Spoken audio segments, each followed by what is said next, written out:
So today, we're diving into a really fascinating story. It's about how the entire Western world went from a place where miracles were just an accepted part of life to a world full of skepticism. This is the story of how we, as a culture, learned to doubt. You know, for most of human history, miracles weren't the weird part. They were just how things worked. They were woven into the fabric of reality. So what happened? What were the dominoes that had to fall one by one to make doubt the default setting for so many of us?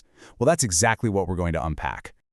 Okay, so our story really kicks off with two massive, world-changing movements that completely rewired how Europe thought about, well, everything. We're talking about the Renaissance and the Reformation. Think about it like this. In the Middle Ages, almost all information, all knowledge, was filtered through the Catholic Church and centuries of tradition. But then, the Renaissance happened, and suddenly scholars are getting their hands on ancient Greek and Hebrew texts directly. They're reading philosophy and science and even pagan miracle stories in their original languages. And it just blew the doors open, showing them that their own Christian world was just one part of a much bigger, much more complicated history. And right on the heels of this, you get the Reformation. This wasn't just about theology, it was a total shift in how people read old documents. The big rallying cry was sola scriptura, back to the Bible and only the Bible. And as the reformers dug deep into the biblical text, they started to notice something. The miracles you read about in the Bible, they just had a different flavor than the miracle stories coming out of the contemporary Catholic Church. And this created a real suspicion, a growing Protestant belief that, hey, maybe the age of miracles actually ended when the last apostle died. But this shift wasn't just happening inside the church. At the exact same time, our very understanding of the universe itself was about to be turned completely upside down. Get ready for the scientific revolution. And what's wild is how fast this all happened. I mean, look at this. First, Copernicus comes along and totally simplifies the heavens just by putting the sun in the middle. Then Galileo points a telescope at Jupiter and sees moons orbiting it, which was mind-blowing proof that not everything circles the Earth. After that, Kepler figures out the actual mathematical laws that the planets follow. And then, the big one, Isaac Newton. He comes along and ties it all together with his laws of motion and gravity, showing that the same simple rules that make an apple fall from a tree also keep the moon in the sky.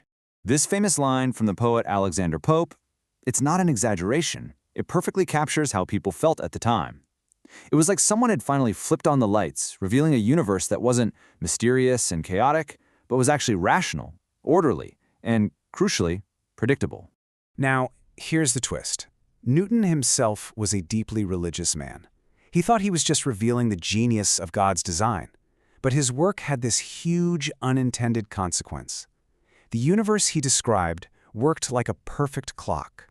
It was so beautifully explained by these natural laws that the thinkers who came after him started to ask, well, if the clock runs so perfectly on its own, do you really need the clockmaker to keep tinkering with it? And that question, that gave birth to deism. The idea of a God who creates the universe, winds it up, and then lets it run. So with science providing this new model of a law-bound reality, it wasn't long before philosophy stepped in to build the intellectual case against the miraculous. Let's look at a trio of heavy hitters who did just that: Spinoza, Hume, and Kant. Okay, so you get this philosophical 1-2-3 punch. First, you have Spinoza, who basically said God is nature. They're the same thing. So a miracle would be God contradicting his own unchangeable self, which is just a logical impossibility. Then comes David Hume, who makes this incredibly influential argument. He says, look, we know natural laws exist because of constant, repeated experience. So what's more likely? That all of human experience has been wrong and a law of nature was broken? Or that the person telling you about the miracle is either mistaken or lying? For Hume, the answer was obvious. And finally, you get Kant, who comes at it from a totally different angle.